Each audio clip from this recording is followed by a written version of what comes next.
fa kuka ce a yi tsohon nan kuma yanzu ka zo ka ce za ka sauka? Wai me faru to? Zo mana malam Alhaji Haruna don Allah zo.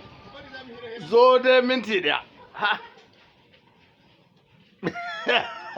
Don Allah me yake faruwa? Wallahi tafiyar dishirme ne Alhaji Garba.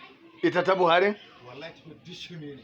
Ina ga maka. Amma na taba gaya muku kanawa ku hatara Buhari bai san kasuwa ba, ku kuma 'yan kasuwa ne. Kai ka kare mana. Mu kan mun dauka.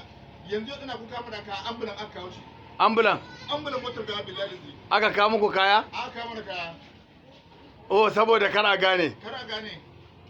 Kano kaya kama kace ta murta.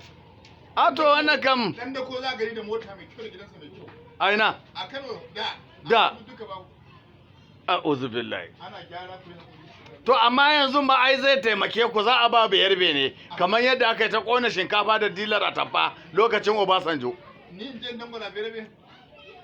To amma ai Buhari abin da zai kawo Bayarbe ne. Mu yanzu an muna kiran su goje su talban nan su waye su konkosan nan duk. Oh, Tolban yanzu ya dawo yana da mutunci a jihar Gombe.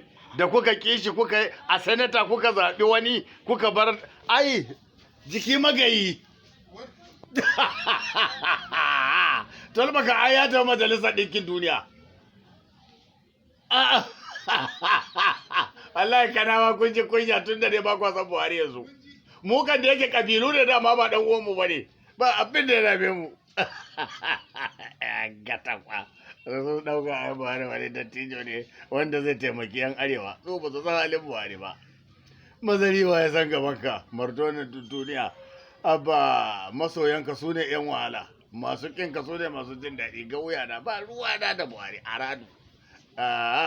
Mun san shi tun mulkin sa na farko tun yana gwamna lokacin da ya gwamna a Maiduguri.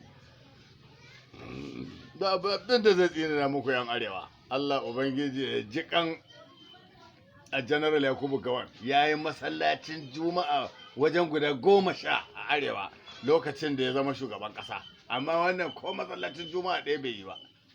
Wanda aka rusa aka sake yi a gaya wa Najeriya gaskiya. Babu wani muhimmin abu da Buhari yawa 'yan arewa kuma suna son sa kamar yaya. Dama Allah ya ce zan bar ku da su tunda kuna son su.